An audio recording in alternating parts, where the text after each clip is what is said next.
5, 4, 3, 2, 1. Here we go. It's the week in review coming at you. Pre-recorded.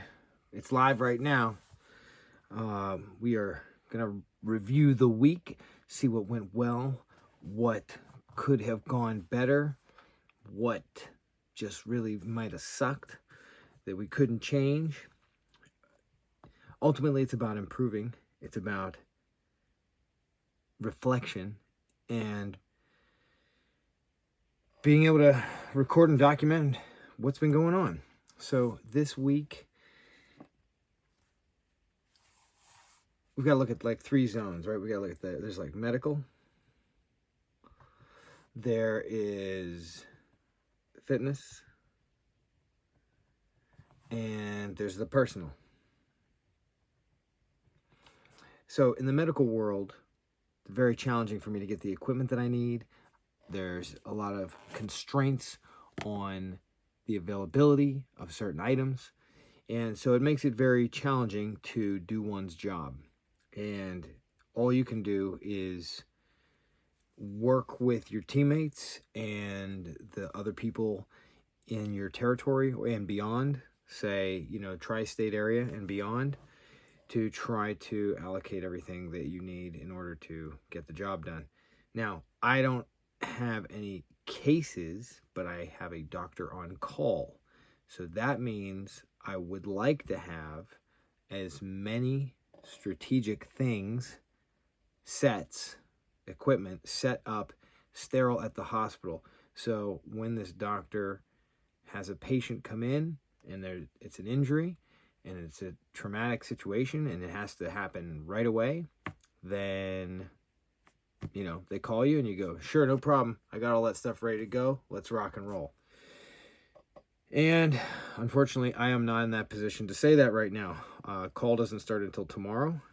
And hopefully I can have some of the major blocks in place by tomorrow night. So that's that. Then I've got a couple crucial emails that I need to send. One that I need to write as soon as I finish this recording with you guys. And that email is going to be written to somebody who is in a position of power, who's a gatekeeper, if you will. And I'm going to put a lot of effort into the wording of that email without burning too much of the midnight oil. But I want to be able to really put pen to paper or keyboard to document and edit and revise, make it succinct to the point, and really try to let this person know I respectfully am requesting your attention to something that I need to get done. And if you're able to give me that attention, then, that's cause for celebration, I guess, because it would mean new products into new markets. Fitness, switching gears now to fitness. I went into the city on Wednesday, met with some trainers and a couple other guys. Went to a business networking meeting in the morning. It was good to be back kind of in the swing of things with regards to putting my name out there and talking to people. And really, communication is just, the grease for all the wheels, right? You just spend time with people, you see them one-on-one, and you really, they get a feel for what you need, and you have that empathy and that understanding for them as well, and you want to try to help each other out. So the where I see things going with regards to fitness is something almost that then blends back into medical, and that's by doing some sort of consulting work for small business, startup, physical therapy, maybe chiropractors, but being able to say, where are the gaps in your business from a marketing perspective, a branding perspective, an advertising perspective, gamification, competition perspective with your clients. And I feel like there's a lot of opportunity there. Not only just opportunity, I just think it's what people need. It's what small businesses need. And it's very hard to focus on it when you're trying to build your business from within. And so I think that there's a niche there And that niche is actually just simply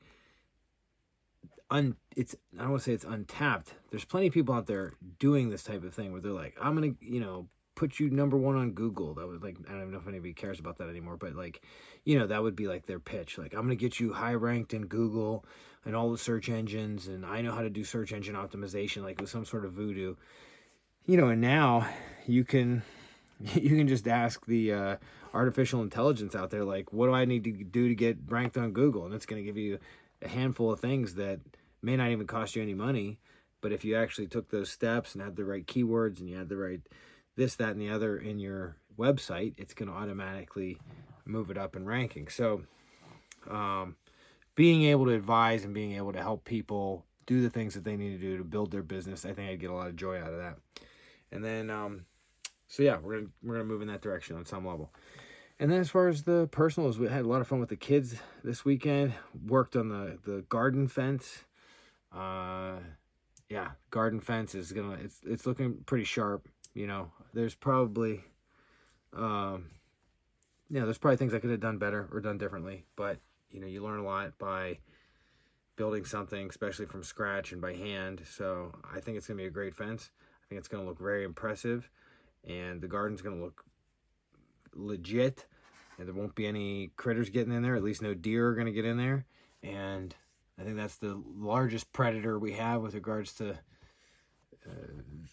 vegetables and foliage. So we keep the deer out, I think we're gonna be good. And yeah, I don't know, it probably needs to be painted, and there's a lot of ways you could do it differently, but sometimes you just say, it is what it is. And that's what it was for tonight. I appreciate your time. Thanks for listening. I'll talk to you later. Bye.